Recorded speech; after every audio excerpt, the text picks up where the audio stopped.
This is the appointed time. We have a quorum. I call this meeting to order. We're going to have 6 sessions today and tomorrow to discuss the items on the agenda. That will take a 5-minute break after the first session today, and the second session will begin at 4:35 and adjourned at 6:35 this evening. If necessary, I will extend the second session by 15 minutes at most. I remind members that if there is any direct or indirect pecuniary interest in relation to the agenda items today, please, before you speak, disclose the nature of the interest in accordance with Rule 83A of the ROP.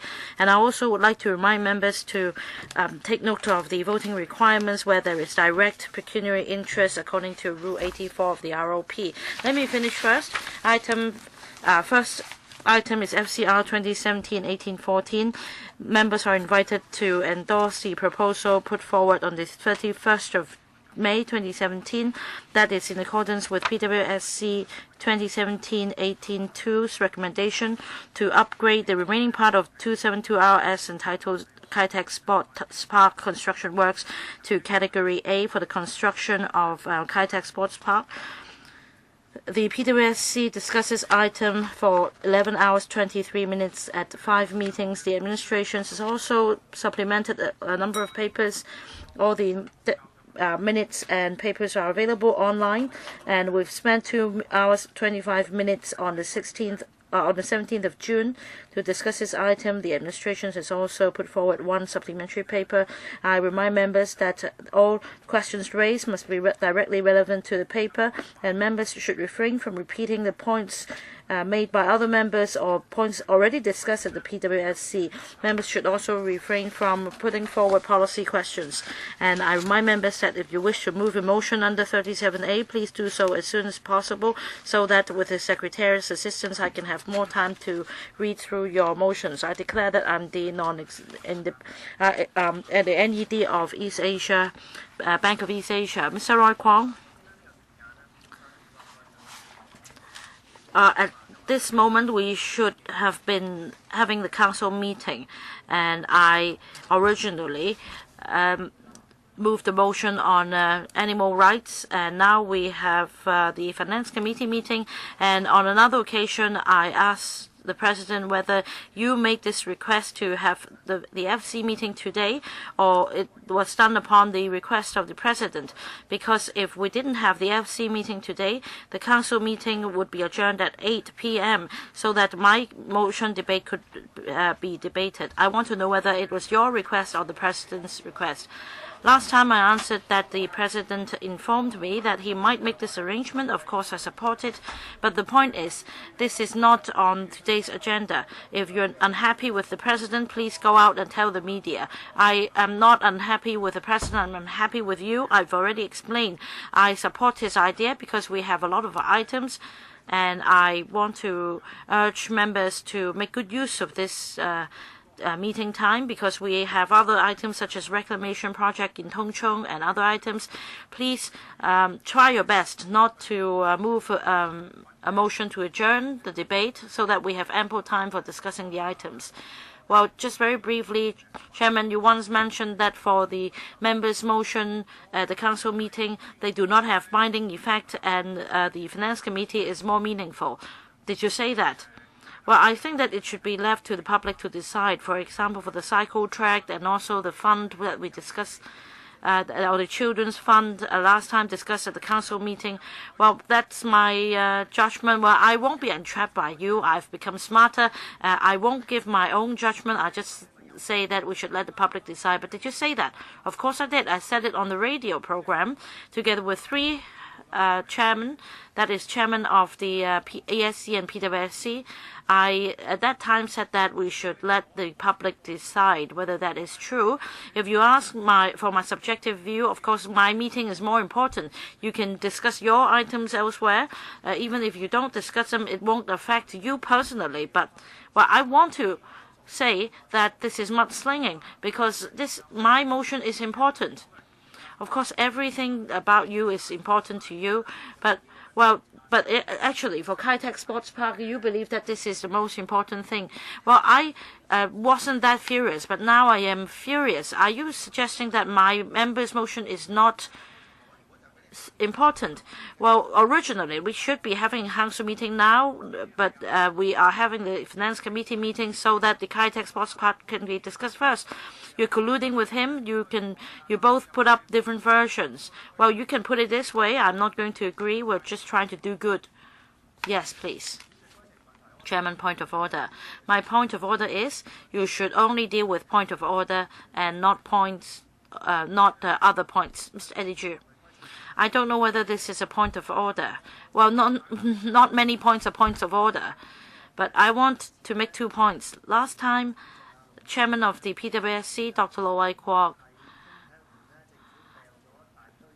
said something when we discussed the Kai-Tak Sports Park, and the administration put forward a number of papers, and he allowed the consultants and the administration to some time to walk us through the papers. So, Chairman, today please also allow them time to explain to us. And I also asked about, I also moved some motions. I raised a question. I want to know whether you have decided on that. Well, first on your second question about the 7 points raised under Rule 21. Well, these I'm still considering it. I mean, your font size is quite small, and there are so many pages. I need some time to really digest the information, because you have put forward some justifications. But rest assured, before we vote on the paper, I will definitely rule on the issues raised by you. So, Secretary, would you like to invite the expert to say, explain to us the paper for 10 minutes? Thank you, Chairman. We submitted 3 papers today, one of which is a response to the issues raised by members at the last meeting. Dr. Kenneth Leung asked about anti-corruption and the World Trade Organization's treaty on how we monitor the situation. We have set out the details. I'm not going to repeat them, but I also like to invite the consultant in relation to the issues raised by Dr. Kenneth Leung and Mr. Eddie Chu in relation to the $60 million investment cost, how this was come by, and we have come up with quite a detailed set of figures, and the present figure of investment cost is $187 million.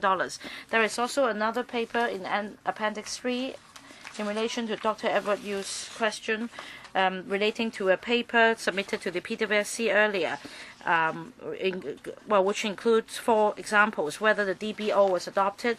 I want to invite our consultant to walk us through these points. Yes? Who? My name is Michael Camalingo from KPMG. I'll talk about the Michael, please go ahead. Thank you. I'll talk about the question in regards to the DBO comparison with other projects first. Briefly, some background.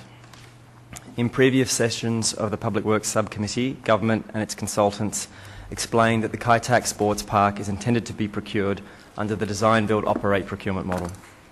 Secondly, that the Kai-Tak Sports Park is intended to be funded through government meeting the upfront design and construction costs, and through a private sector consortium who would meet the costs of operations and other upfront costs, such as certain identified items of furniture and equipment, performance securities, and other capital items related to commercial operations. During the Public Works Subcommittee sessions, certain members requested information be provided in relation to examples of sports projects in the international markets that had also followed the DBO model. In response, information in relation to 4 projects was provided to members for their information and consideration. A member of this committee subsequently raised queries about 3 of the 4 examples, seeking clarification as to their comparability to the DBO model being adopted for the Kai-Tak Sports Park. In particular, the following queries were noted. For the Moncton Arena example, that the procurement model was in fact a design, build, short-term finance and operate approach instead of DBO. And for the Rogers Place and Sun Trust Park examples, that the consortium also contributed a portion of the upfront design and construction costs. A member also raised the comment about the other example we provided, the York Community Stadium, noting that the construction partner exited that consortium during construction and indicated that the government should be mindful of the risks occurring in the Kai Tak Sports Park project of this occurring as a result of using the DBO model. I'll now respond to these queries with information that we've prepared. The first is a comparison of the DBO projects and their comparability. I'll break this down into two levels. The first level is looking at the procurement model. The second level is looking at the funding model for these projects. Number one, the procurement model. The key feature of the DBO procurement model is that it involves a contract between the public sector, i.e. government, and one single private sector consortium, in which the consortium is granted the rights to design, build and operate the project for an identified period of time. DBO projects are not defined by their funding structure, as they can be funded in a variety of different ways. For each of the examples that we have provided, all involve a private sector consortium being responsible for designing, building and operating the project to deliver a total package solution. This is the underlying philosophy of DBO, but the funding models for each are different. The common feature of each example that we have provided is that each is being delivered under a DBO model because each approach involves a consortium delivering all aspects of design, construction and operations through a single team. This is why these examples are comparable to Kai Tak Sports Park. Number two, the funding model for these projects. It is important not to confuse the concept of a procurement model with a funding model for a project. Although closely related, these two are separate aspects to be considered in parallel as part of the planning for any infrastructure development project. As already said, the funding models for DBO contracts will be unique for every project. Some DBO projects are fully publicly funded, and others can involve a volume of private sector funding. Because of the diverse range of funding models that can be adopted for DBO projects, the definition for DBO does not depend on its underlying funding structure. In terms of the funding models for each of the three models, DBO examples raised, the volume of public versus private sector funding varies for each, and I'll briefly summarise those models. For the Moncton Arena project, which is in Canada, this example involves government paying 100% of the upfront design and construction costs, as is the case intended for the Kai Tak Sports Park. The difference here is that this project involves the private sector paying for the costs during the period of construction and then being reimbursed at the end of construction.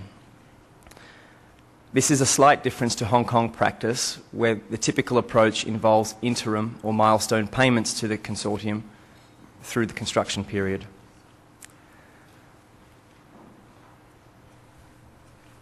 However, coming back to the key philosophy, for DBO, it remains the same. Both of these, this example and the Kai Tak Sports Park, are all based on a single consortium designing, building and operating the project. The second example is Rogers Place, and this is in the USA. In this example, government is responsible for funding the vast majority of the upfront design and construction costs, approximately 96%, with the private sector funding the remainder. For the Kai Tak Sports Park, as already mentioned, government is intending to fund the upfront 100% of the upfront design and construction costs, with the private sector consortium providing upfront funding for performance securities, certain items of F&E, and other start-up costs relating to the sports park. We estimate these costs to be in the range of Hong Kong $300 to $400 million.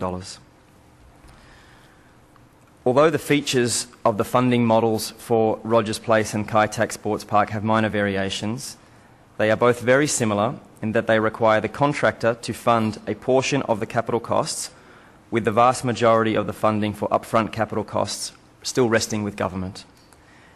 In addition, again, to reinforce the point, both of these projects involve the delivery of the project through a single team, design, build, operate. The last example on this point is SunTrust Park in the United States. In this example, government is responsible for funding the major share of the upfront design and construction costs, although the private sector partner funded a relatively larger amount than is contemplated for the Kai Tak Sports Park. A higher volume of private sector funding was achievable in this project because the consortium also includes the team that will ultimately play and be the source of events and revenue for the stadium in this project.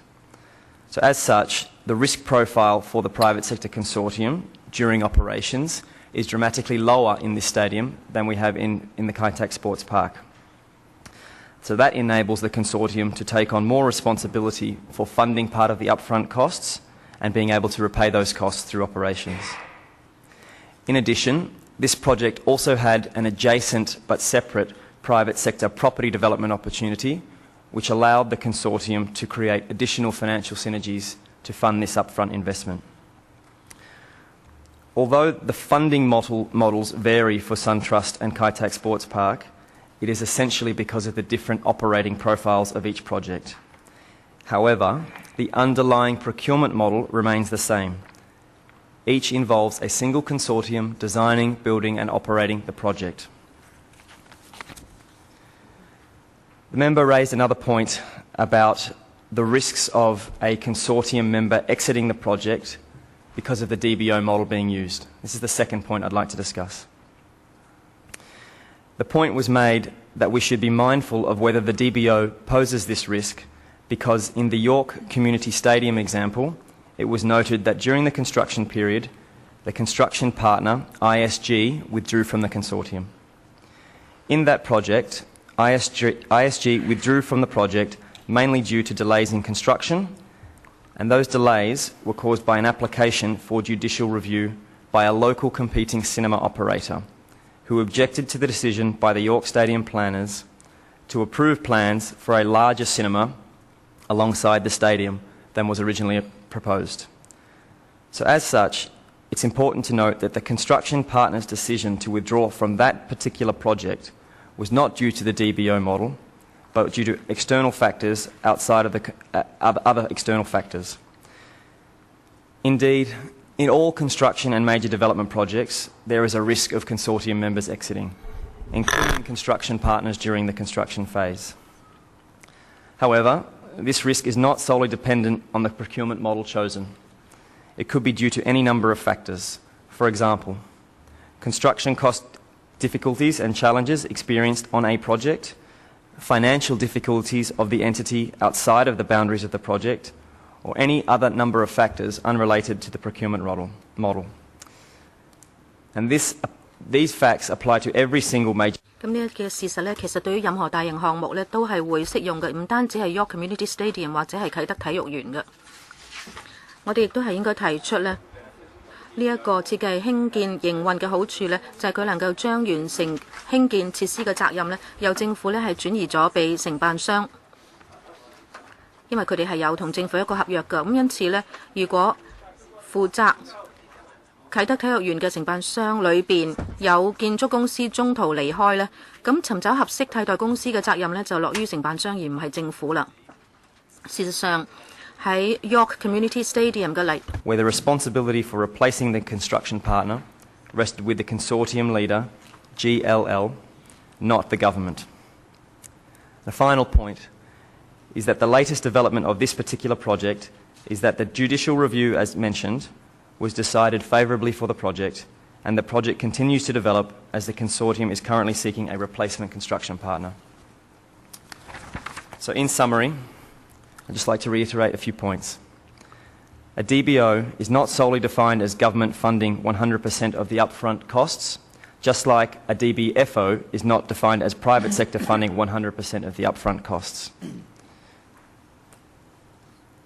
Irrespective of the acronym attached to a model or the level of funding provided by government, the major features of the examples provided is that each project is delivered by a single private sector group responsible for designing, building and operating the project in a total package solution.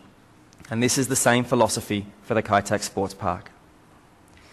In terms of the question raised about the DBO model, shifting the risk of consortium members exiting and the responsibility for replacing them, crucially, under the DBO model, this responsibility is shifted to the private sector, not government.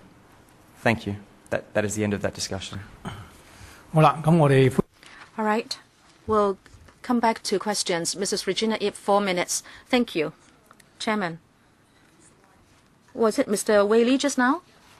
Sorry, I only listened to part of it. I'd like to thank him for his introduction. However, I still have some questions. Now you have one private consortium doing DBO on the behalf of government. Just now, sorry, I did not know the gentleman's name. He said that there was property development. If you have the contract, would it be like public utilities that there would be a kind of internal return rate like in any profit control scheme? Would this be like Link where there would be different layers of subcontracting? How will government monitor the operation of the consortium? Bureau Secretary. Chairman. There is no property development element. We have the main stadium and then a sports complex. At first, there was a plan to include a hotel. But now in the new design, the hotel will be dealt with separately. So we only have the stadium, the sports ground, and the sports center. But of course, there will be retail and catering facilities. Now, I heard related property development. Did I hear incorrectly? What was it about?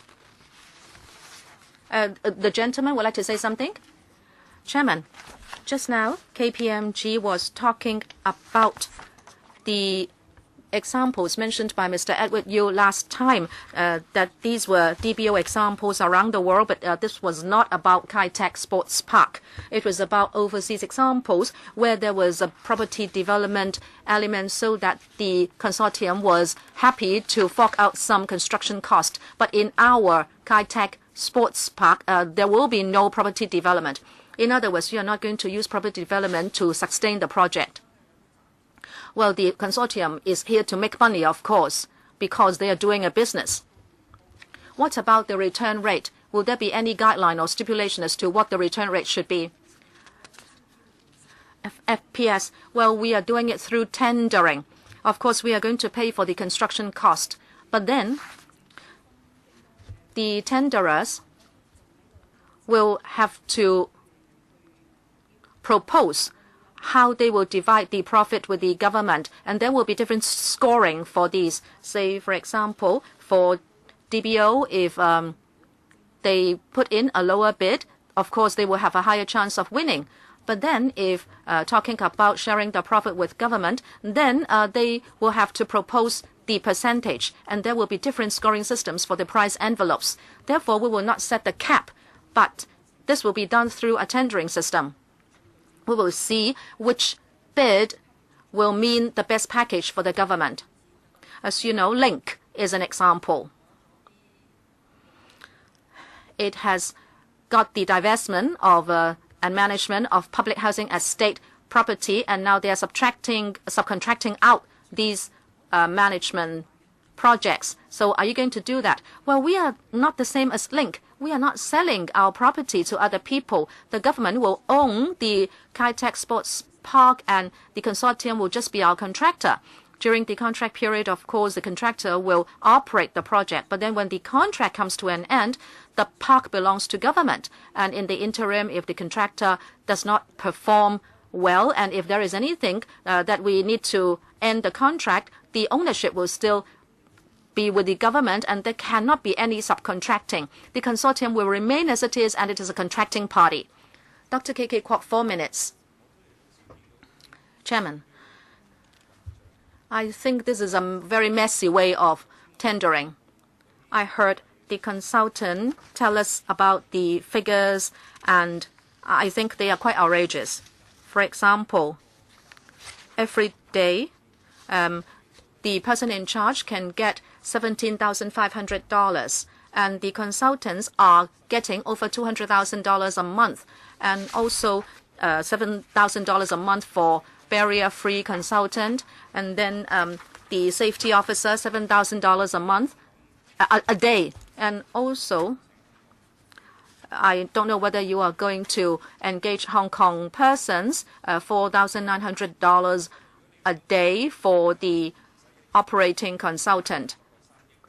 Well, you can put any price tag for the project. I will teach the consultant to invent more people who would fetch a salary like that.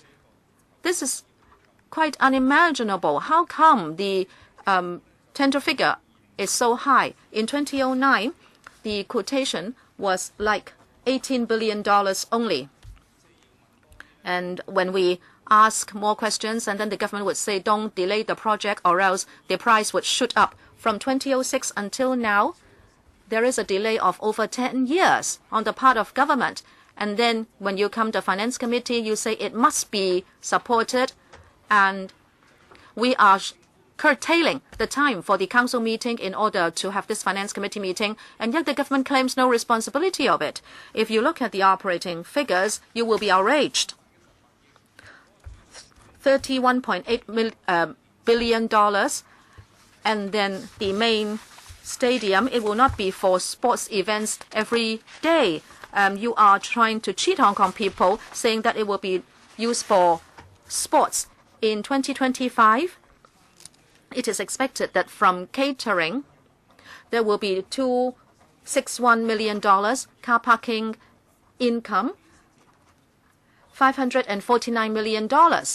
You are telling people that this is a sports park, but in fact, you are taking $31.9 billion away first, and then you are saying that every year there will be a high operating cost. Well, I think it is just a front that the park will be used for sports activities. But we are talking about over $30 billion, and this is the money for Hong Kong people. This is so outrageous. You give the construction cost, and from the paper, the only money from the consortium will be that it will use $200 million, and then there will be a guarantee from the parent company to the tune of $700 million. So altogether, they just have to put down $900 million. I think this is a big cheat. You call it a sports park. But I believe local or overseas consortium will be able to eat this morsel, and they will be able to have it year after year. Why is the government doing this? Secretary. Chairman, Dr. Kwok's attack is very unfair. This is not a cheat.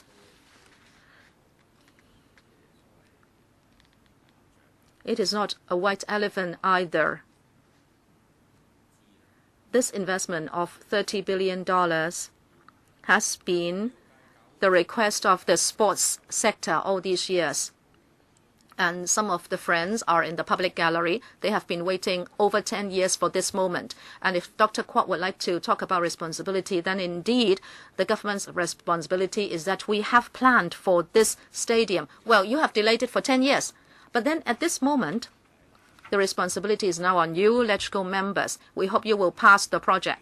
This is very outrageous. You delayed it for 10 years, and yet we cannot even ask questions. Your time is up, Mr. Felix Chung. We always say the government should apply new thinking to different matters. I think the DBO is some kind of new thinking. However, it is now controversial because there will be a rebate of about like $60 million to be given to the bidders. Secretary, have you assessed the situation in that if you don't give that kind of incentive bidding, there will be no consortia who would be happy to come forward to bid for the project? If you go by the traditional way and nobody comes along because the investment involved is too big. And if they lose the tender, they may need to already fork out $100 million, and then you should propose DBO. Have you considered that? In other words, you go by the conventional way first, and if it fails, you embark on this new thinking. Have you thought about that? Secondly, after construction, if the consortium can continue to operate the park, then in what circumstance will you take back the operation? Look at the cruise terminal. I think there is every problem with the operator, and yet you are not kicking him out. So in what circumstance will you drive out the operator after it has got the operating rights after construction? Secretary, thank you, Mr. Chung, for your two questions. They are related. This is because if we separate design from construction and then we get an operator to come in after construction is done, then we have seen that things don't add up and there will be a lot of problems. Well, no, Secretary, I am applying your thinking. I am saying there should be no rebate. Say if no one comes forward, then you can propose the incentive bidding. Well, Mr. Chung, you are using two concepts. One is the DBO, and I'm actually replying to the point about DBO. Why are we going for DBO? It is because of the second question you asked. Say from now we call tenders. People already have to do the entire planning, and they have to respond to the targets we set, or else we can terminate the contract. This is the first question. Secondly, the incentive bids. You are saying whether we should go for the conventional method first, and if nobody comes forward, then we should provide the bid incentive. I think this is what you're asking. We already answered the question. We said if we do that, there would be no one would come forward in the first round. That is why we're not going to consider it. Well, Chairman, of course, you don't tell people that there will be a second round. Of course, people would wait if you tell people that in the second round there will be the bid incentive. So you should not even mention it in the first round. You should see whether people are still happy to come forward using the traditional way. And if you fail, then you would propose the bid incentive. Here in LegCo, we must be very frank with members. We must be make our thinking public, so it's fairer. We will not keep anything from members. And as we said last time, the bid incentive has its own advantages. And that is, number one, the professionals would be happy to think about the best options when they put in a bid. And secondly, even if people lose, well, the one winning the bid will not be given the incentive, but the other two shortlisted but who fail will have to give up their intellectual property rights to us. And in fact, the one who wins the bid may not be the perfect one, and the two failing ones may not be failing terribly. So we are getting the best deal in that we can combine the advantages of the three tenderers. And as Mr. Chung said, this is a kind of new thinking, and we are looking for the best results. Mr. Leung Kwok-hong, 4 minutes. Chairman, the consultants, they are here to make a profit. They will think of different ways to increase business opportunities for themselves. Or else, why are they consultants?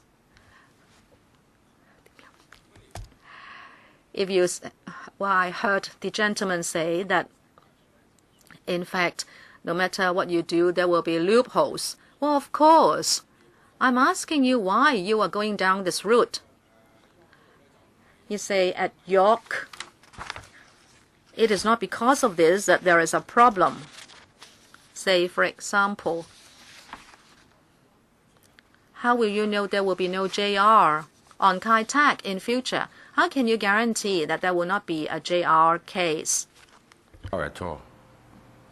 not to repeat what happened in York. 主席 Chairman, you want them to answer you?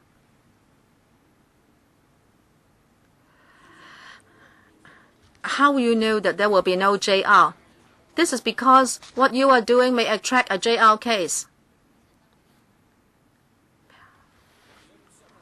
If there will be a JR case, what will you do? I'm so angered. You think there will be no JR cases in Hong Kong? I always initiate JR cases.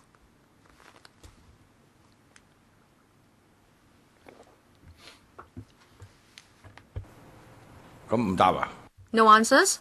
Is it that you request an answer? If you want an answer, please do not interject. Well, I have already stopped Chen Kin-po. It's very difficult to know whether you have stopped talking because you ask questions differently. Bureau Secretary, talking about JR, I think I should answer that question. It's not for the consultant to answer this question. Basically, we have done long-term planning for this project. We have consulted the public, and we have also taken on board many views of the sports sector. And now this is the final proposal. No, I have been listening, Chairman. It is not the civic community which will JR you. It is the people in business. And you are now giving or shortlisting 3 bids. You are going to give $180 million as hush-up fees, so there will be no JR. Why are you spending $180 million? Now I understand. If you lose, you will get $60 million. I will not take over the entire intellectual property rights. I will just have them with me, and I can have the freedom to use them or not. So is it that $180 million would be a hush-up fee so as to prevent JR from happening? Is that right? Chairman, can I please answer? Since Mr. Leung has asked the question. We are doing it step by step. We have gone through the Home Affairs Panel, the PWSC, and now we have the FC. Members can, of course, ask questions and put forward views. Okay, I don't want more from the Secretary. I am asking the business community, JR, taking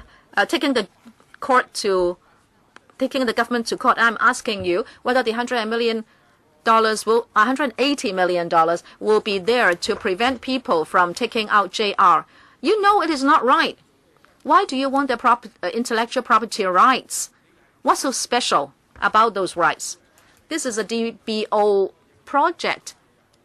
Once the person has done the design, why can he accommodate other people's designs in his own? Leung Kwok-hong, your time's up. Ms. Andrew Wong, 4 minutes. Please switch on the mic for Mr. Wong. Please switch on the mic for Mr. Andrew Wong. Chairman? Yes, it's coming through now. My question last time has not been answered by the Secretary. First of all, hotel. A hotel would be accommodated in the next phase. In terms of the vision of the entire project, they talked about the scale as among other things. Why would the hotel be done separately? According to the paper, there are catering and retail facilities, so the revenue should go to the operator. So how much revenue do they expect? Permanent Secretary, initially we included in the sports park an office building, and they would be built with public money. And but after discussion, we felt that the office and hotel do not have to be paid for with public money, and we can identify a separate contractor. That's why we took them out of the Kai Tak Sports Park project. In terms of catering and retail, they would be mainly located at the indoor sports center, and the area is about 60,000 square meters. And we would discuss with them how we can split profit with the operator. There would be a fixed payment, and there would be profit sharing and an underwriting mechanism. So the profit will be split between them and the government. For the first 5 years till 2026, the revenue balance would be about $290 million.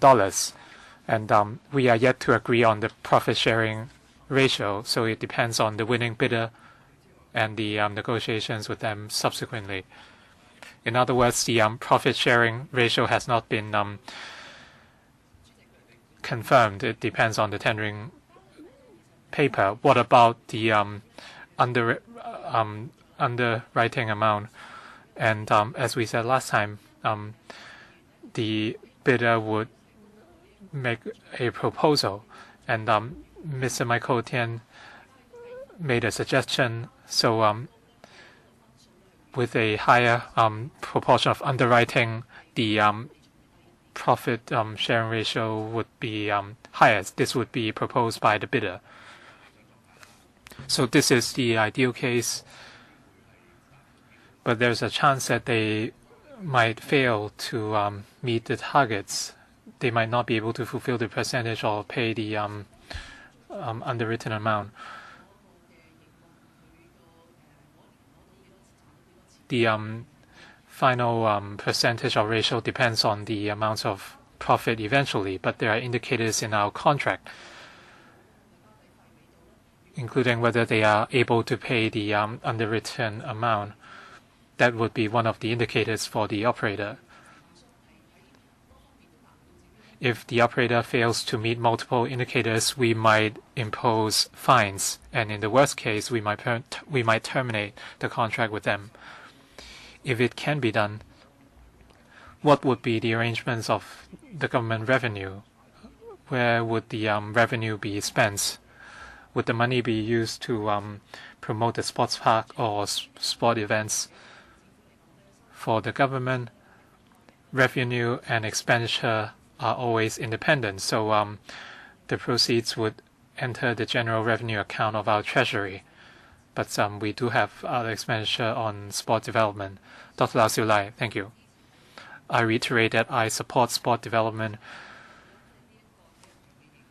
I just want to make sure that the sports park can operate well. I'm concerned that this mode of operation would waste public money and it would not serve our objectives. And for the paper from the consultancy, some issues have been cleared up. DBO refers to the taking up of these 3 projects from a single conglomerate instead of financing arrangements. If that is the case, why does the government think that they have to pay all the money instead of resorting to financing so that the risks of budget overrun can be mitigated?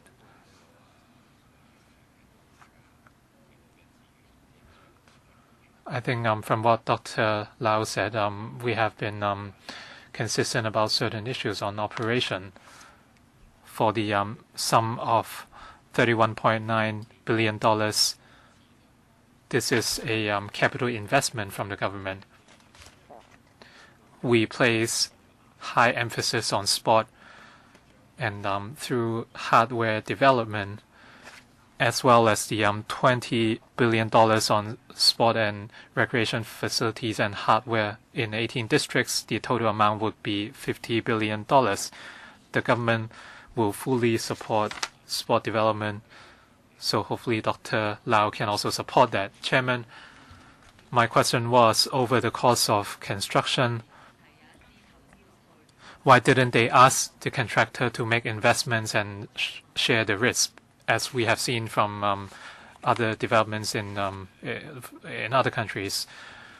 The operator does have to bear some of the risks, and that is in the next 20 years they have to they have to be self-financing in the operation of the sports park, so they do have to show the certain risks. He wasn't answering my question, Chairman. As Dr. Edward Yu said, the operator has made a lot of money in the construction. So in the operation, in terms of operation, how can we diversify the risks? At the PWSC, we provided 9 different procurement methods for members' reference. Initially, we asked bidders to shoulder part of the construction costs. But since the KTSP is a form of social infrastructure, apart from the main stadium and catering and retail facilities,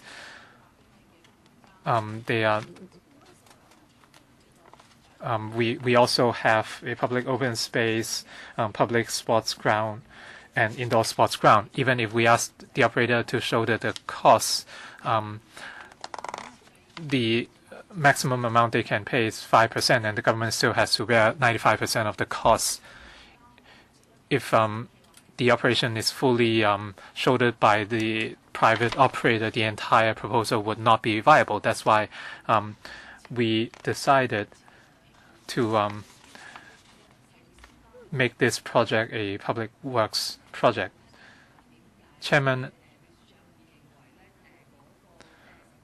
I do not understand why the PS said that it's not feasible to ask the operator to pay 5% of the cost, because of the cost of construction, they have to make sure that they are financially sound in order to mitigate the risks of the project. Chairman, the operator does have to pay. As we said in our paper, they have to pay $300 to $400 million upfront in terms of renovation of retail and catering facilities, etc. Well, I'd like to interrupt here. You are talking about 1%, and you said they can actually pay 5%, and this is a substantial difference for them. Chairman, we hope that the KTSP would be wholly owned by the government. That's why we prefer to pay the remaining 3 to 4% in order to secure the full rights to the sports park. So why don't you take up the operation yourselves? As we have explained, the sports park is an energetic facility. We don't want to operate this sports park from a government perspective. We want to inject more energy to the park by handing it to an operator. The FTU supports sport development and hardware infrastructure. In terms of public participation, elite development, or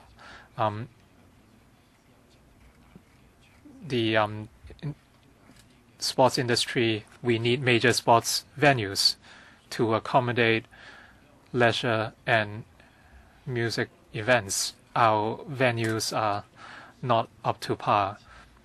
I'm sure the public would agree to that. I have 2 questions. First of all, after the KTSP project is passed, the government should derive a holistic sport development policy, especially on supporting elite athletes and professional athletes.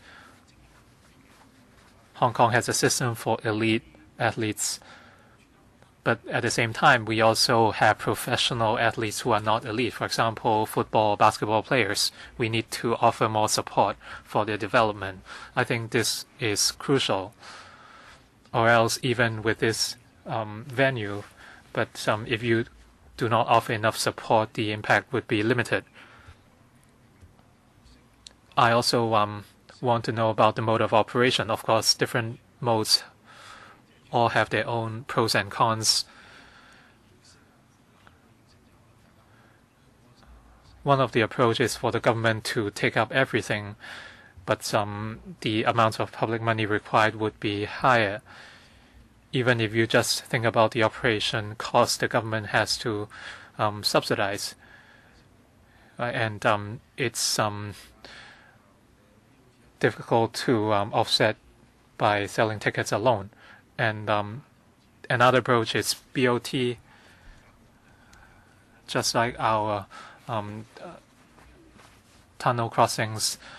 So for the current DBO approach, the government talked about its advantages. But even though the government said that the venue charges would be comparable as other LCSD venues, so when you said comparable, would they be specified in the contractual terms? I think this is necessary because a lot of members of the public would use such venues, and expensive venues would deter users. Some people might say that the operator is actually very profitable. Of course, companies all want to make profits, but it's also but it's wrong to earn too much. So, would a profit cap be imposed on the operator, or would there be regulation on the mode of operation for catering facilities and shopping center? I think offering a subsidy would be a good solution. In terms of the shopping center, would it be full of shops selling jewelry or milk powder? So would it become some kind of outlet? So is this what we are going to see? Because the operator is chasing the money. You need to maintain some kind of regulation and control over the operator. The PS can address the second question. As for the first question on the future development of our sport policy, we also place an emphasis on popular sport, mega sport, and elite development. We need to enhance the venues for mega events as well as popular sport on a district level. Mr. Look talked about a number of projects, and our problem is that we lack venues. If we can offer enough support, then it would certainly help. What about the charges and mode of operation? As we have explained in our papers, the charges of public facilities would be comparable to LCSD venues. If such venues are not available with the LCSD, we would make reference to similar facilities in the society. Would you impose a cap on profit? Would everyone be chasing the money or profit? We would split profit with the operator. Of course, we would encourage them to do well. We want a vibrant shopping center. So in terms of the trade mix of catering and other facilities, we need to accommodate customers of different affordability.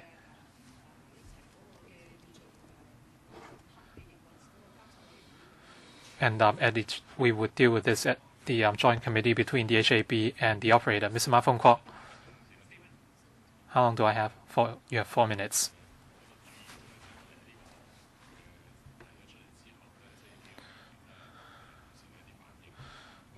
I notice the reactions of certain members. Some of them are concerned that this is a white elephant, and they would neither support or object to this project. I'm happy to hear that some members actually support sport development.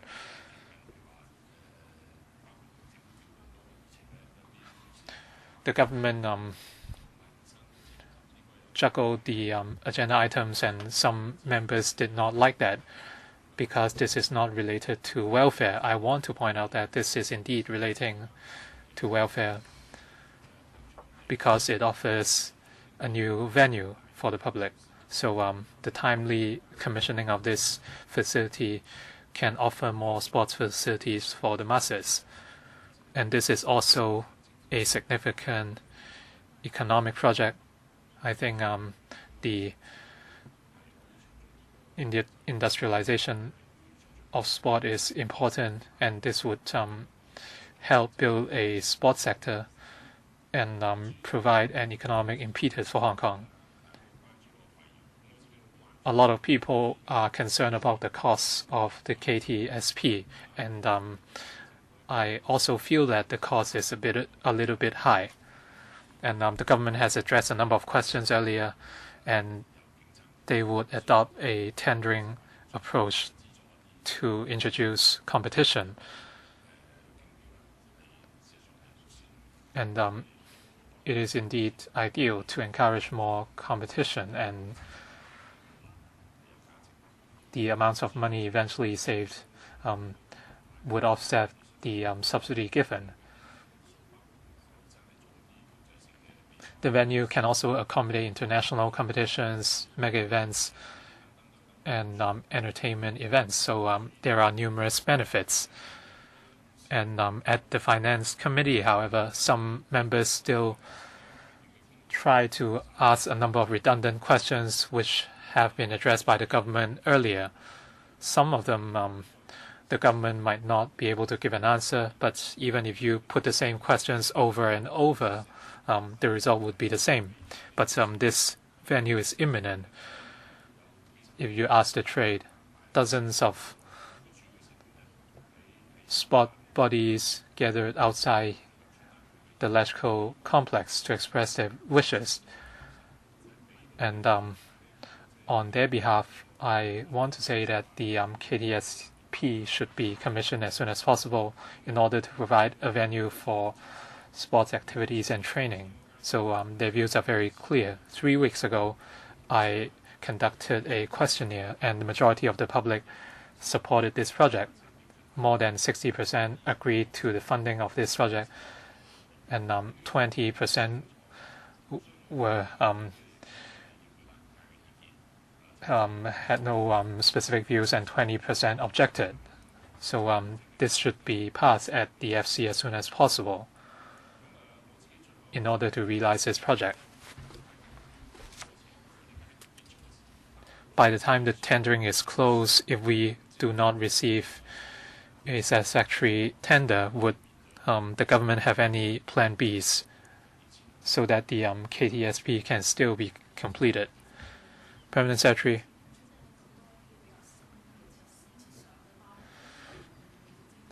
We made a number of recommendations in order to increase the appeal of the tendering exercise, and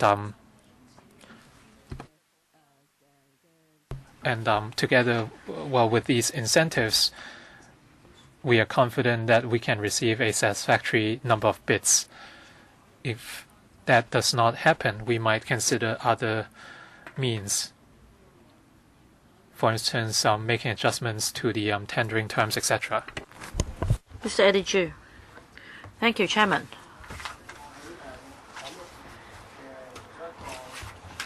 One of my major concern on the Kai Tak Sports Complex is that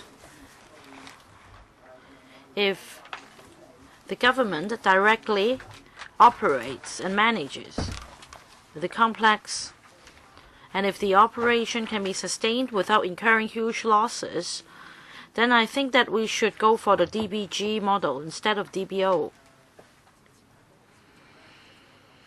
Chairman, previously at the PWSC meeting, I asked the administration for some figures for comparison. And according to the news, if we adopt the DBG model, we would only be able to make a profit in the third year, and the profit would be far less. So there is a big difference. Now, what is the assumption for suggesting that the profit would be so marginal? And I received a reply today, and I feel curious about 2 points. First, about the main stadium. You provided some figures at the last PWSC meeting. The revenue for the main stadium, if we adopt the DBG model would be half of that for DBO. So on what basis has the government come up with this estimate?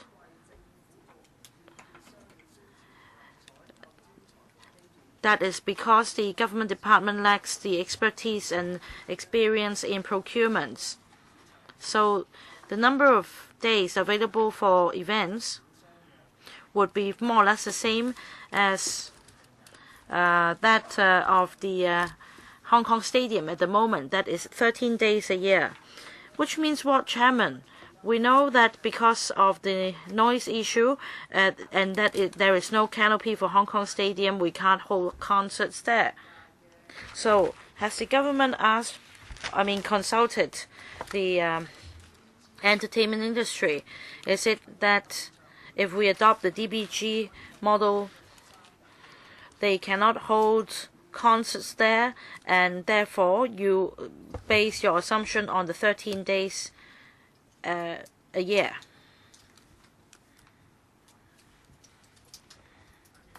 Who would like to take the question, please?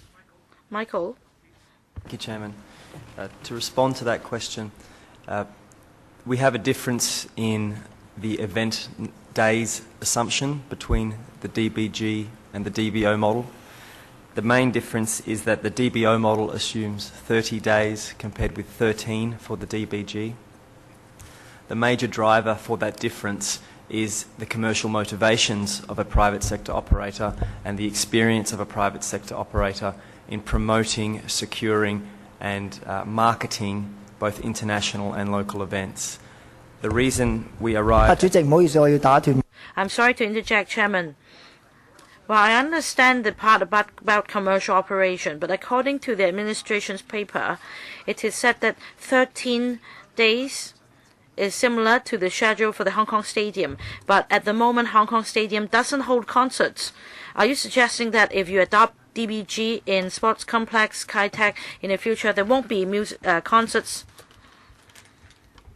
Please continue.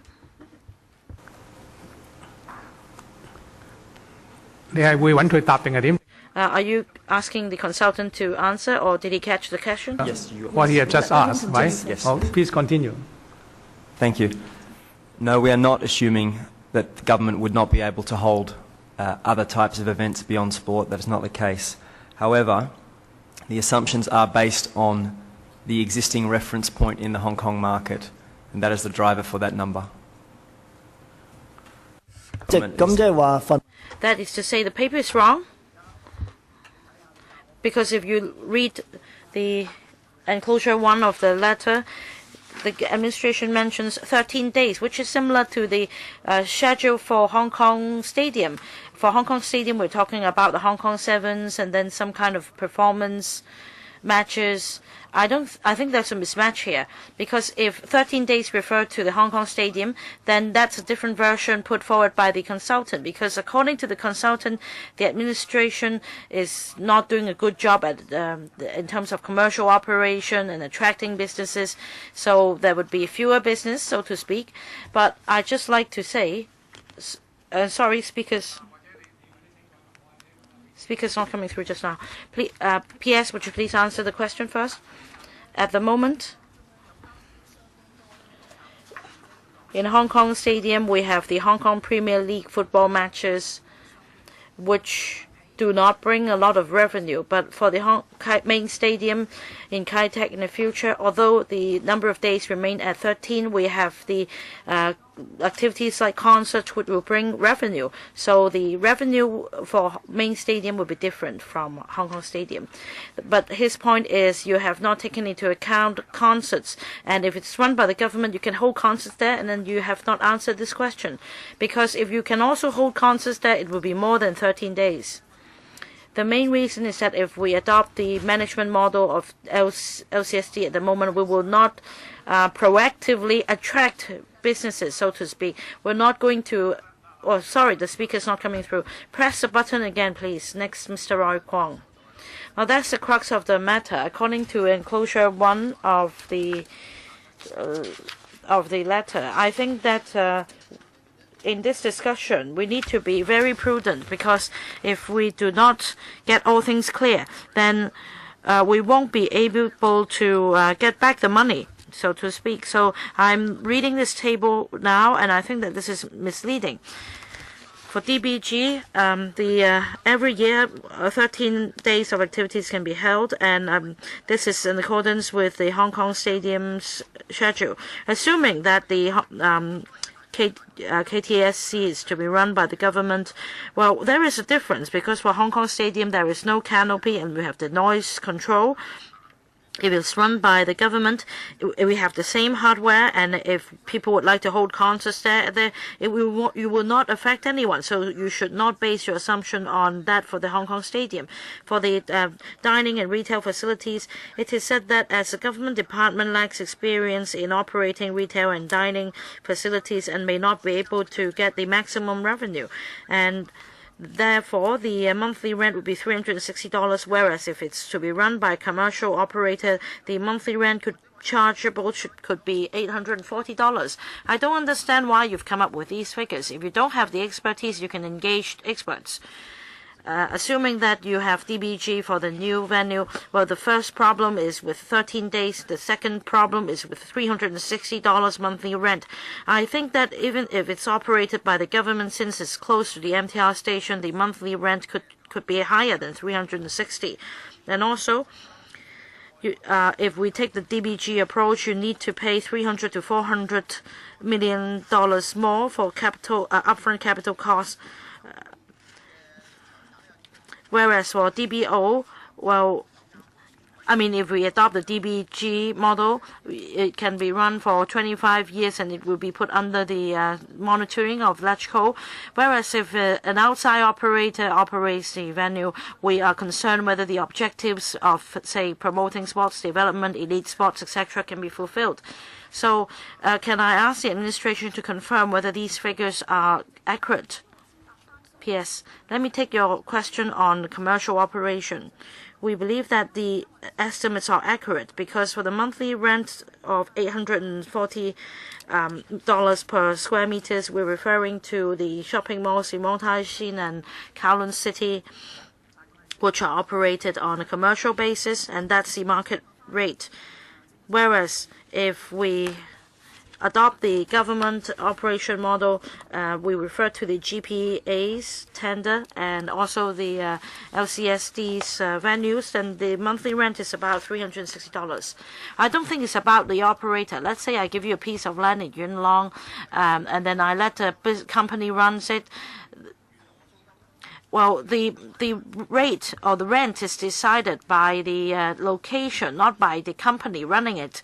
So Yuen Long is a remote area, but this is a premier location. Even if this is run by the government, it should charge much more than $360. Well, Chairman, I think that regardless of the operator, there is a great difference in terms of rent. In Tsim Sha Tsui, for a shopping mall operating in a very good manner, the monthly rent could be very much different from a poorly run mall. But at least I know that if it's operated by the government, the LegCo can monitor its operation. Well, if this company doesn't operate this well, then at most it would need to forfeit the $200 million guarantee, and that's it. 4 minutes, Mr. Elvin Yeo. Chairman, I'd like to pick up on the last question put by Mr. Jeremy Tam at the last meeting about the $60 million which has disappeared. I'm reading page 7 of PWSC/1718-2, this paper, and I'm comparing the figure with this paper. Page 7 of the FCR paper, the same breakdown.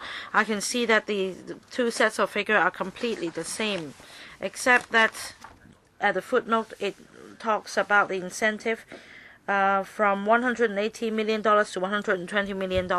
Last time, Mr. Jeremy Tam asked the administration that definitely the $60 million must be reflected somewhere. But last time the Permanent Secretary did not give a clear answer, and I don't see a clear answer in your written reply. I'd like to invite the administration to explain once again why can't you reflect this incentive and change of strategy of the government in the breakdown. P.S. Well, let me first take his question, and I will ask the director to supplement. In terms of a contingency provision, I think that as members of this council, you would understand very well that it's about 10% of the total project cost. So for the $23.8 billion MOD price as of September last year, that the contingency provision is $2.3 billion. But later we come up with the incentive proposal, and that is why we deducted $1.8 million maximum from the contingency provision as the incentive.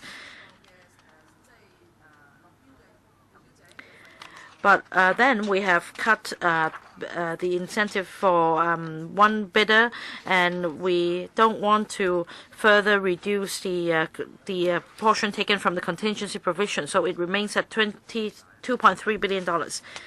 Well, let's say if your statement is true, of course the administration later would say that the incentive is not a common phenomenon.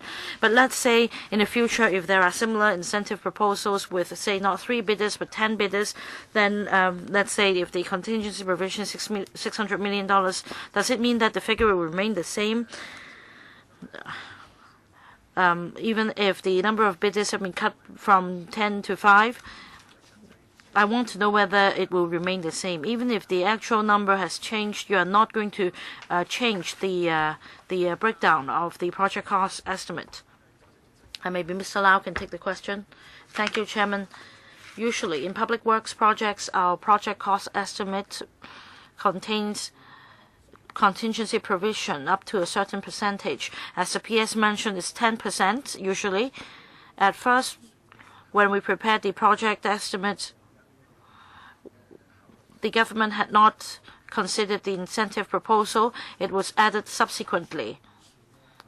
And when it was added, in order to keep the estimates, we proposed that the incentive would come from the contingency provision. So if necessary, it could come from the contingency provision. Well, if the logic is sound, then that means, well, let's say if the government maintains the same incentive proposal that it will be given to 3 bidders, then the funds available would be less. At first, when you apply for funding, according to you, there was no incentive proposal. So at first, there was a higher chance of a cost overrun. Is that the logic? Well, of course, if part of the contingency provision is taken out for the incentive proposal, then the contingency provision itself would be less, and the government would need to be extra careful in dealing with the project because the contingency would be less. So your statement is true. Ms. Claudia Mo, 4 minutes. Well, for the bid incentive, well, it's originally $160 million. Now you have saved, or $1.8 million, but now you have saved some money. That means you're going to compensate the losing bidders. Well, but you have not included the $60 million that you managed to save. So that's my first question. Second question, we are staying put because, well, I think that Chairman is totally expressionless now. It seems that we are repeating the same questions, but that's exactly the problems. Because let's say last time, well, you proposed that you would do away with the compensation for one of the losing bidders. Then, well, now it is the percentage is set at 50%. I want to know whether you can further lower the percentage. Let's say make it $60 million per bidder, or well, I don't know what this word is in Chinese. The upfront cost at the time of bidding, whichever is lower. Third question. Many members already asked the same question. You have been dodging the question. We asked about the profit cap.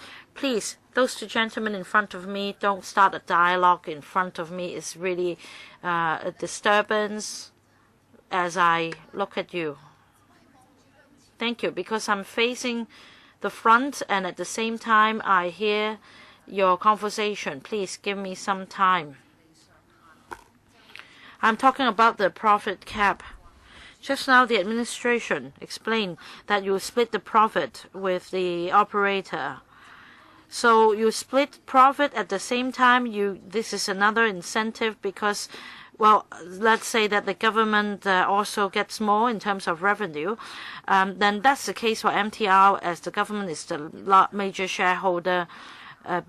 And the government also gets more in terms of revenue. But then, despite making a profit, the MTRCL will still introduce fare hikes. You need to consider not allowing this to be run on a purely commercial basis, because this is a public facility. Well, as I emphasize many times, we own the sports complex, but when the public is charged for using the facilities, sports facilities, we need to make sure that the fees are charged at a reasonable level, because for LCSD venues, the fees are really affordable. As to whether we need to introduce a profit cap, we already introduced a lot of indicators for its operations. And we also impose requirements on the mode of operations. As a result, we don't want to further introduce a cap on the profit.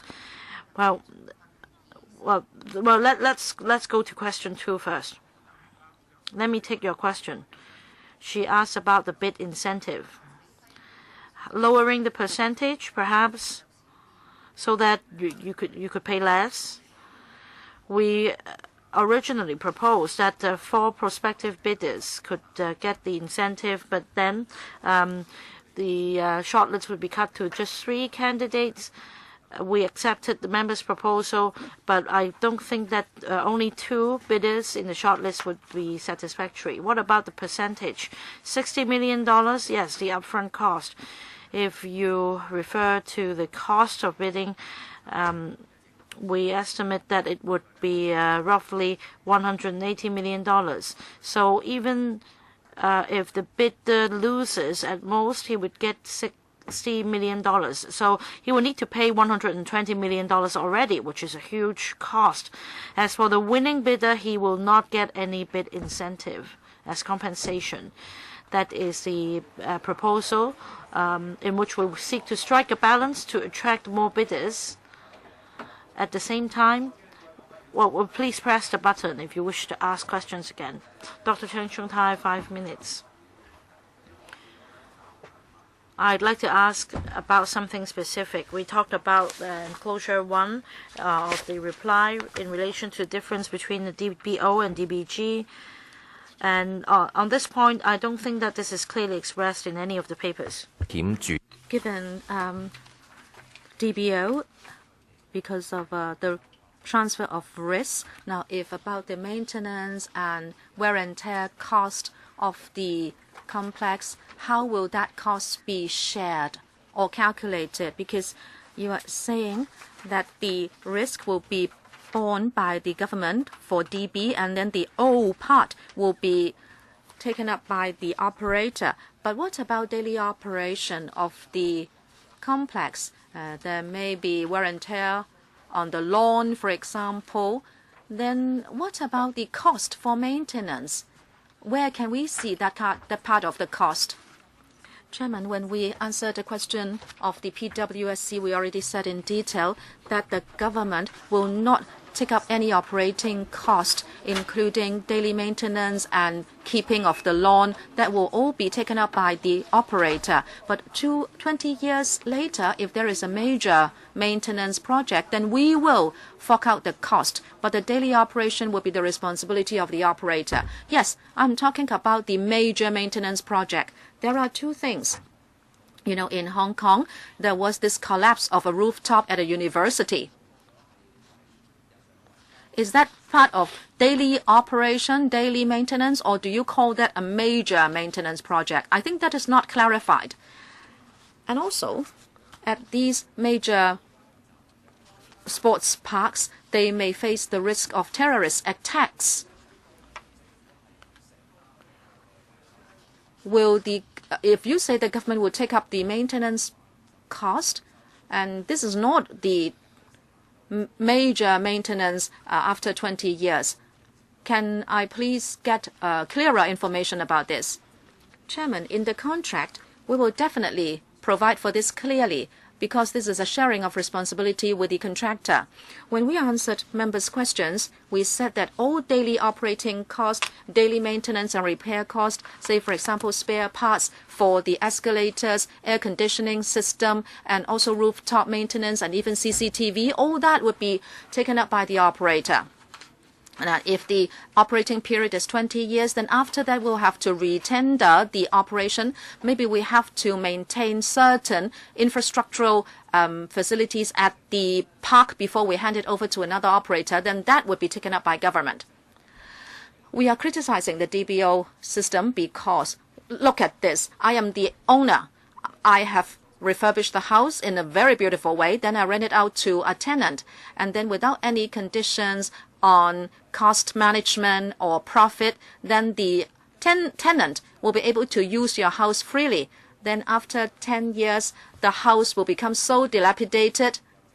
Then the government will have to take up the cost. And in the long run, how can you convince another operator to come forward? Have you considered that point? Secretary. Now, in fact, this is the advantage of the DBO mode. If there will be an interim review after 10 years, then, well, the contractor, of course, yes, he wants to make a profit. And we also want to popularize the sports park. So we have the same aim. If he has to organize many performances and events at the venue, he must do a good maintenance job, that is for sure. But as to how we can monitor it, Dr. Zhang, you will know that we are going to set up an advisory committee. That is 1 year before the sports park kicks into action. We'll invite even district councillors, members here, and also the sector to form the committee so we can monitor the operation of the sports park. And we will monitor the targets for operation and including maintenance as well. Chairman, the Secretary said that there would be the setup of the committee. They are saying that in the future, the committee would be able to discuss the details, but there will be other legal questions, and I will save them for the next round. Thank you, Mr. Leung Yu Chong. 4 minutes. I said last time I don't support the project because mainly there is the bid incentive. And I have said that you are doing this one-stop tendering process. This is a DBO mode. There will certainly be very few contractors coming forward. And this kind of one-stop mode of tendering worries me. You said you want to have DBO because in order to achieve the best operation, they will start from the design stage. That is your viewpoint.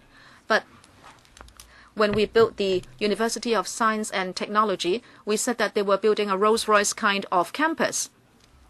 They want to achieve the best effect in operation, and that is why they would go for the most luxurious design. And this one will also become a Rolls-Royce sports park. But then the construction cost will be shouldered by government, so they don't care. They would put up a kind of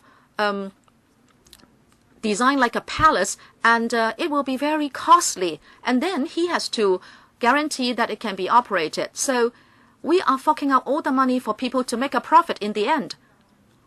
How can you monitor the situation so that the sports park will not be a luxurious kind of design? Secretary. This is exactly why we want to go for DBO. There is an advantage with DBO. If we cut up the parts, like Mr. Leung said, when you do the design and when you have a design competition, of course, people will have to put up the best design before they can be shortlisted or before they can win. But then when they actually have to build it, they will have to consider the cost because the construction has to realize the design.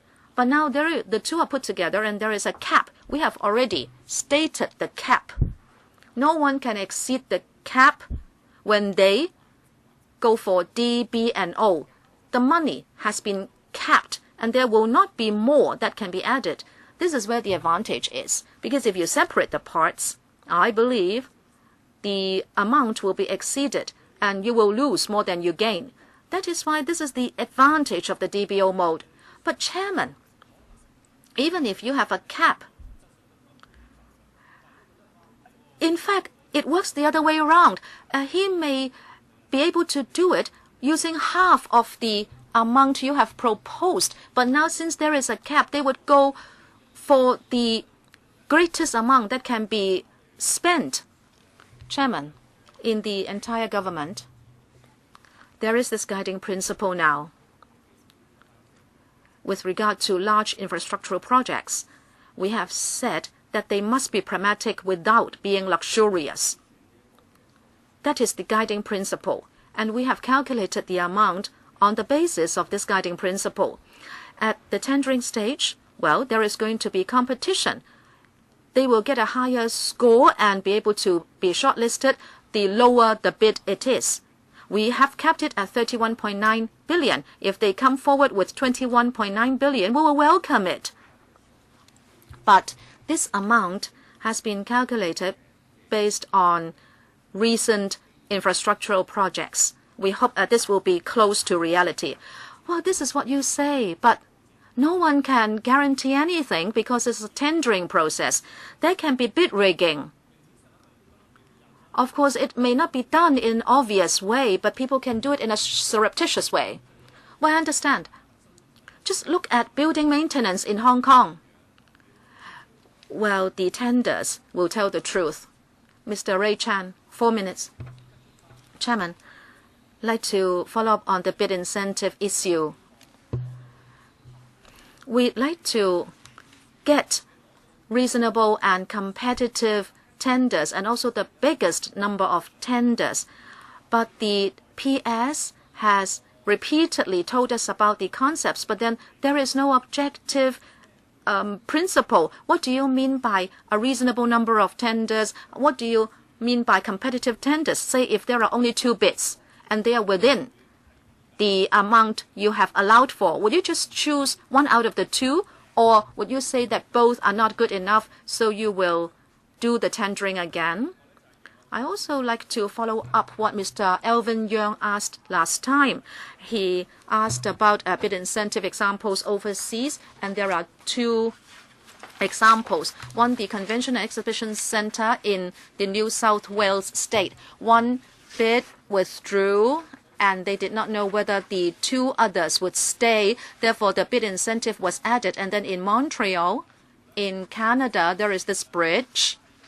It is said that there were 6 indications of interest, and then 3 were shortlisted, and they were asked to supply bids. Now, I'd like to ask about this case. Is it that you are going to follow this mode?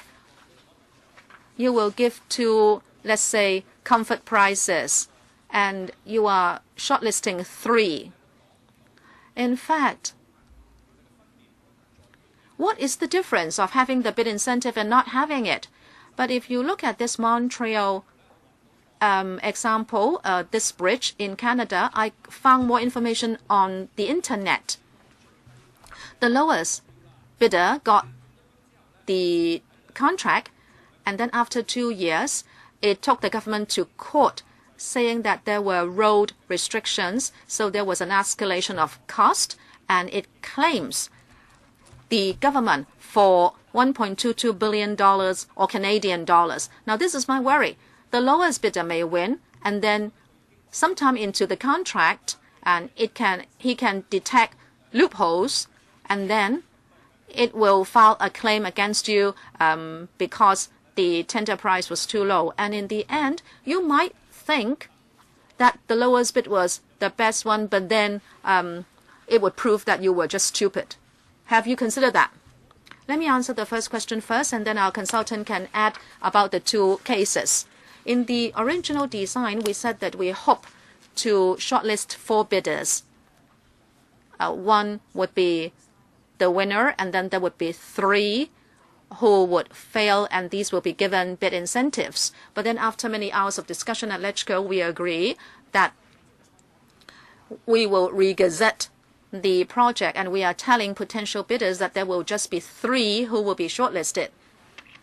2 will fail in the end, and they will be able to get not more than $60 million or half of the bidding cost. And in fact, we have lowered the number to 3 instead of 4. In other words, if all 3 bids comply with our requirements, there will be 1 out of 3 who would be chosen. But in a worst case, in a worst scenario, if only 2 bids comply with our requirements, is it that we will not give consideration? Well, no. What is important is that the 2 bids would have to comply with our requirements.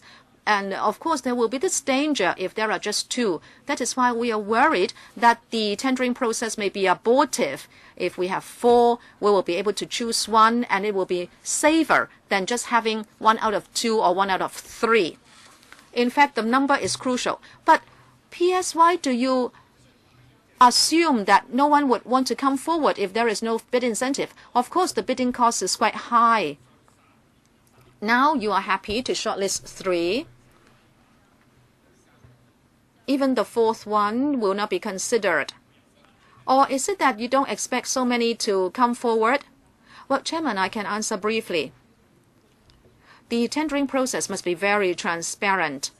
We are asking the LegCo to give us $120 million from LegCo, but we cannot do anything under the table saying that there would be a 4th bidder. Sorry, Mr. Ray Chan, please wait. Ms. Lau Siu Lai, 4 minutes. I'd like to ask the PS about risk transfer.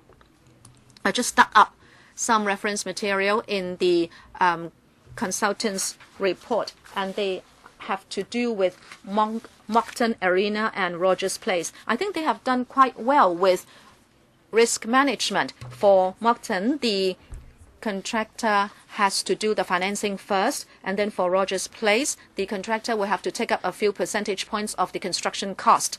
And then during the design and costing and design and building, there is a cap for both contracts, and any exceedance will not be supported by government. My question is, what kind of risk transfer measures have we taken for this project? Just now the PS said they would not ask the contractor to fork out any part of the cost because the government would like to own the sports park 100%. What is the meaning of owning it 100%? Even if the contractor pays a few percentage points, will still be the largest shareholder.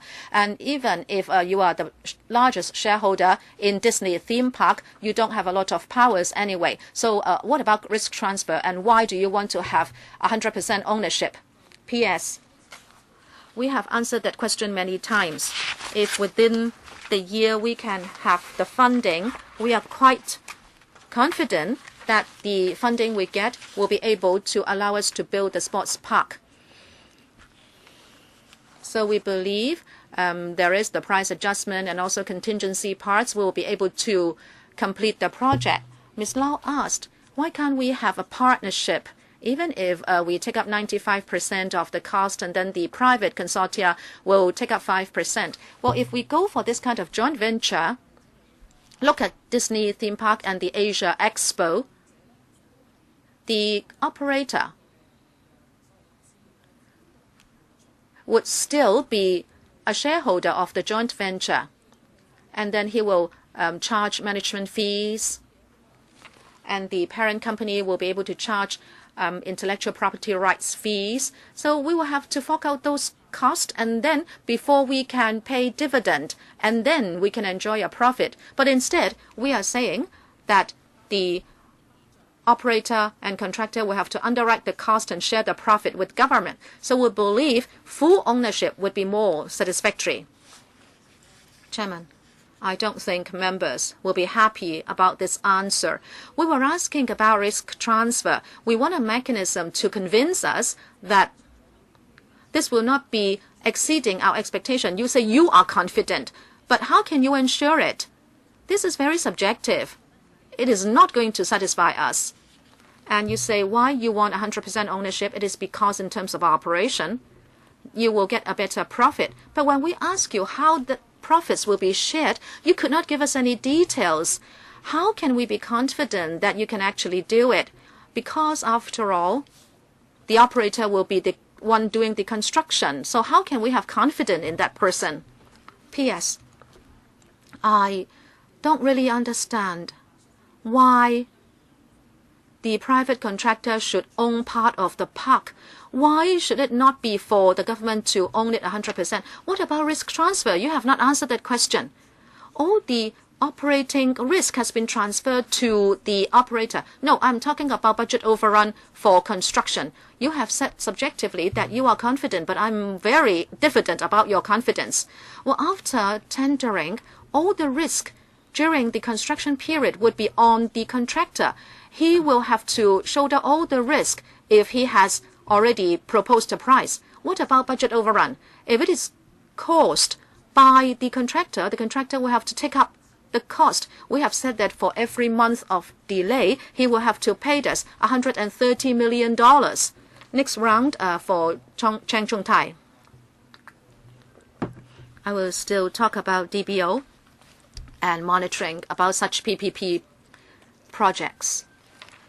In this round, I would ask questions from the point of view of a user.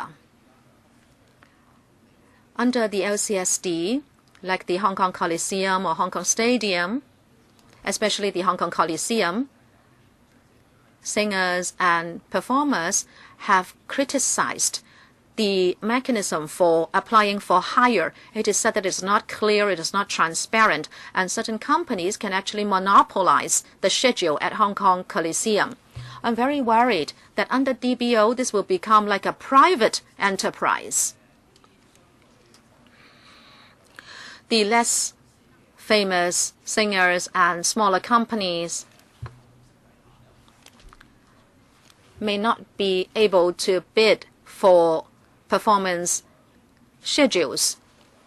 When you go for a DBO, will you be able to monitor the operation? In other words, there will be targets for the scheduling of events so that it will be clearer than what the LCSD is doing. P.S.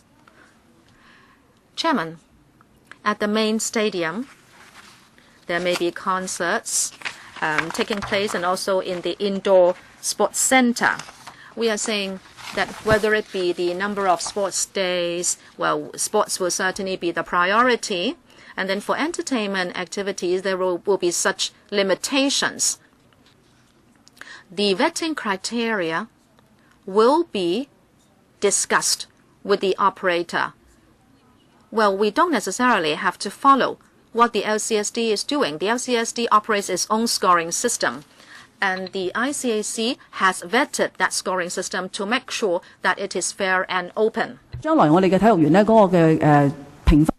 As to the scoring criteria of our future sports park, we would be guided by our policy objectives. Well, this is exactly the key. The LCSD already adopts a set of standards promulgated by the ICAC. Under the DBO approach, the operation would be taken up by a private company and the venue would be used by the public. For in terms of protection on performers, it's unclear at the moment. And I want to speak from the public perspective for the Hong Kong Coliseum or Hong Kong Stadium, which are managed by the LCSD. There are certain loopholes in the relevant ordinances, and if I'm the operator,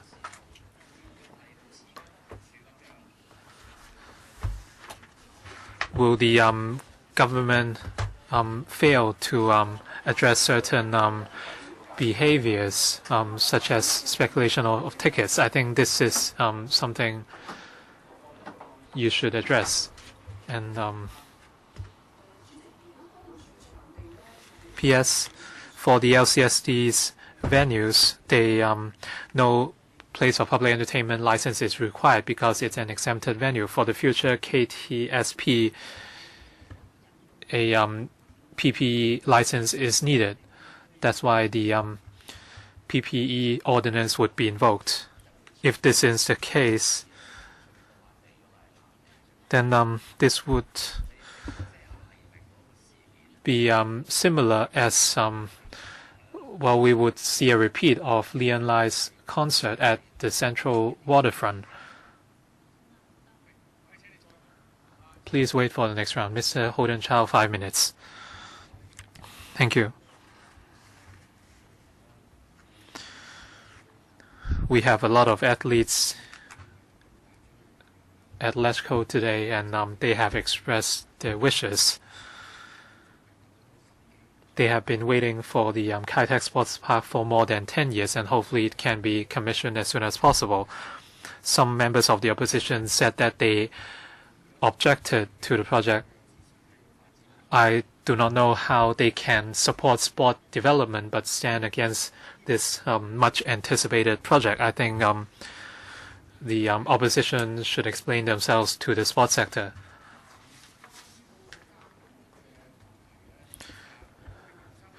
In terms of regulation, after this project is completed, I think we should talk about the regulation arrangements in the future.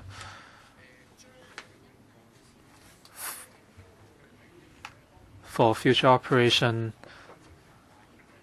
this apart from accommodating major sports event, the sports park can also hold entertainment events. How do we strike a balance between the two types of events? This is of more concern to me. If we only think about money, people would prefer, well, or they might prefer to organize concerts over newer sports events. And from a financial perspective, people might not have the incentive to promote newer sport events. So for future regulation, apart from the financial factor, you should provide indicators to event organizers or the public that money would not be the only criterion for certain events. For example, if we want to introduce cricket or other international games, then they might not be immediately profitable.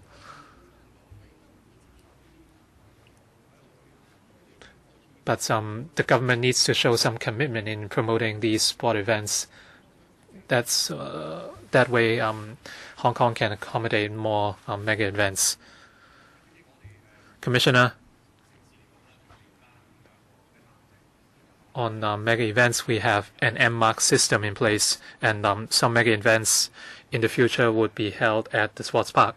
So we would make sure that the operation of the sports park can accommodate these mega events. As for the newer events mentioned by Mr. Chow, the initial scale might not be great enough to make a profit, so we would look at their actual needs. We have a mechanism in place to negotiate terms with the future operators so that they can use the facilities at KTSP. Chairman, in the actual operation I know that you would look at it case by case, but if money is the only consideration, operators would be profit oriented. Since we have invested so much on the KTSP, I think it should help support sport development. I think we should try to develop different events. Ms. Edichu, 4 minutes. Thank you. To continue what I've talked about last time,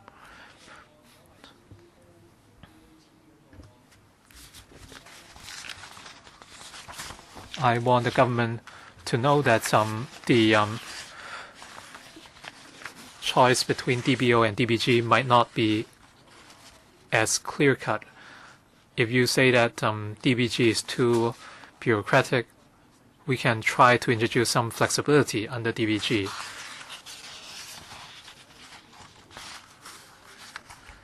But the premise is that the government plays a leadership role in sport development. If the government has no confidence in that, they should outsource it to private operators. This is not the case. So to me, DBG should be the basis.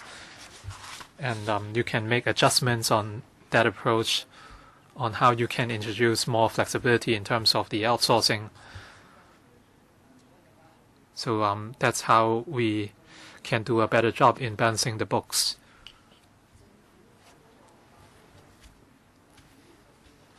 In Annex 1 of the government's reply to me, which was cited by Mr. Roy Kwong,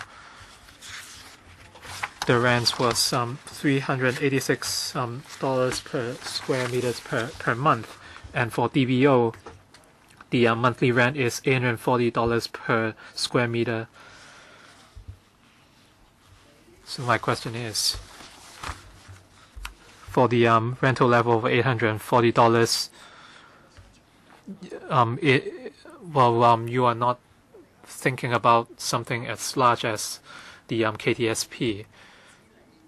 So is there any prohibitions under our laws that if you go for DBG, the catering, retail facilities and car parks can be granted in a flexible manner so that the rents can be close to the market levels? Permanent Secretary, of course, this is not specified by the laws, but we do have a procurement policy for a shopping center operated or managed by the government. We have to follow the government's procurement policies. We have management contracts and maintenance contracts. For management contracts,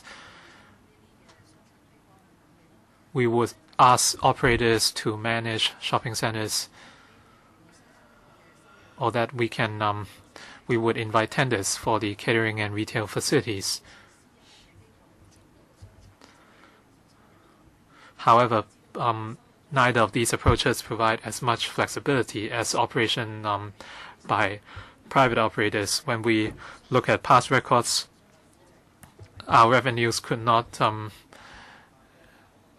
achieve the levels attained by private operators. I understand that. Is there any way we can incorporate even more flexibility in order to make the facilities more profitable? And the answer is no.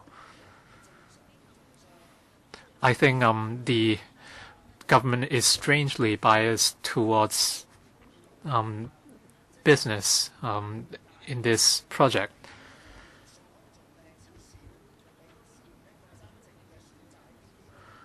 We should be able to provide real choice for the public between DBO and DBG, but you didn't do that. But you are trying to play down DBG, and you are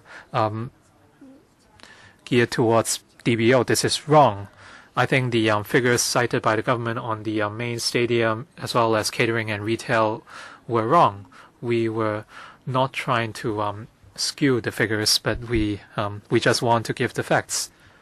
We just want to reflect what would happen if we manage the project. And we do not want to mislead the public. So we are just presenting the facts, and that is the rents would be very different. Dr. K. Kwok? Chairman, perhaps Mr. Holden Chow was still dreaming, and we have been talking about the sports park since 2006, and it was only presented to LegCo this year, so it took 11 years. And I want to speak for the sports sector. The government has ignored popular sport, and all the districts lack sports grounds, and children have to play football elsewhere. The permanent secretary said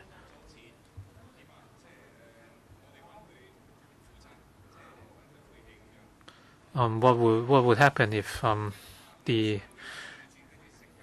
operators overcharge.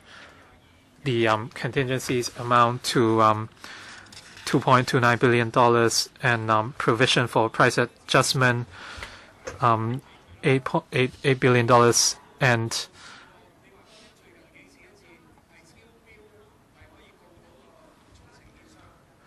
has the government ever sued the main contractor for budget overruns? And you are encouraging bid rigging with this amount of money, or $120 million. You gave us two examples, and in one of those cases, the government was actually sued. Why would the government conduct this experiment they called DBO with $31.9 billion?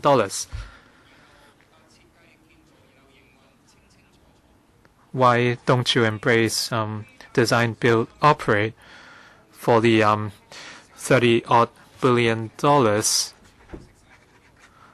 People would take advantage of you.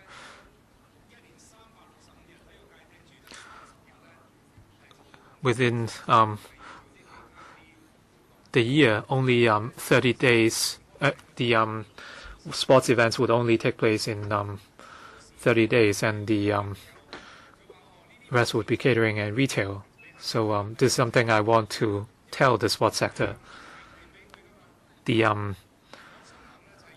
rights of operation last 25 years. If they do something against the will of the sports sector, can the government take this venue back? Secretary, whenever Dr. Kwok spoke, he always attacked the government, and he also attacked and smeared the development of sport. This is something I must say. Secretary, I never attacked the sports sector.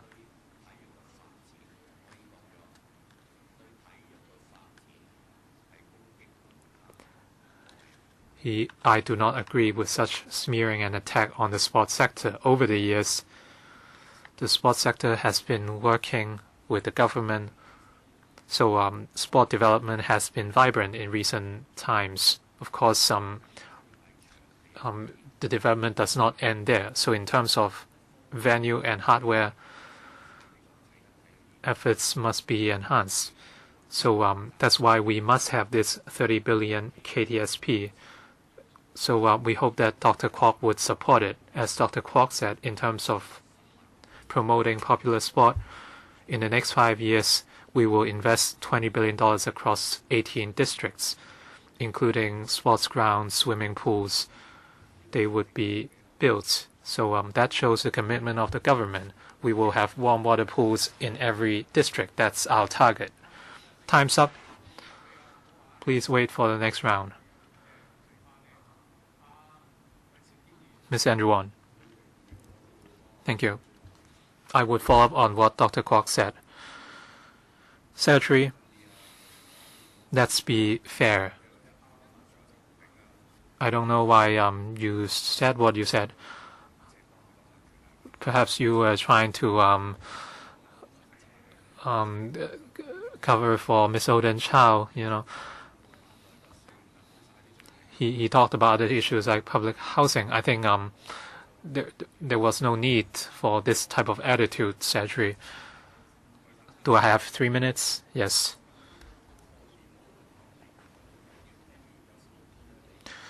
I'm a little confused. I'm not sure whether you were shifting the goalposts. This current arrangement is great for the operators. They can enjoy the tender incentives and they do not have to bear the construction costs. Well, I wouldn't say the cost is zero, but the costs are certainly low for them.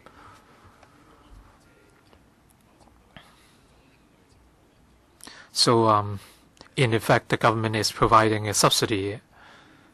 I'm not sure if this is the correct interpretation.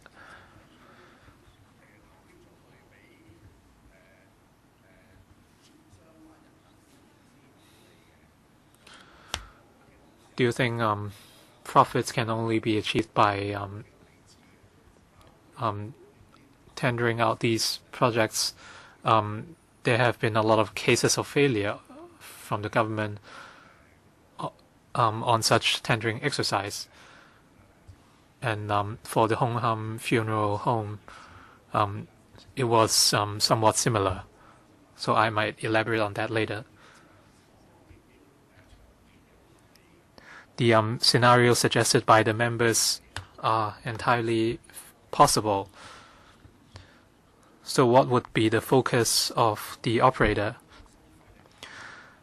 The PS said the charges would be subject to restrictions, so the tender prices must be good and the returns must be high. So there's a financial obligation. You are imposing caps and the charges must be comparable as other LCSC venues. So the operator must make some money elsewhere or else they can't balance their books. If I'm the operator, what would I do? Of course, I would spend a lot of effort to make sure that the project is profitable. This is I would turn it into a major entertainment venue or shopping center. So would this be against your intentions? So that's the first scenario. PS. In public sports facilities, the charges would be subject to caps. So the main revenue would be at the main stadium, catering and retail. So we hope they can build or operate a vibrant sport park. And the sources of revenue would make up for the charges of the facilities. So this is exactly the benefit of DBO. Let's meet again at 4:35.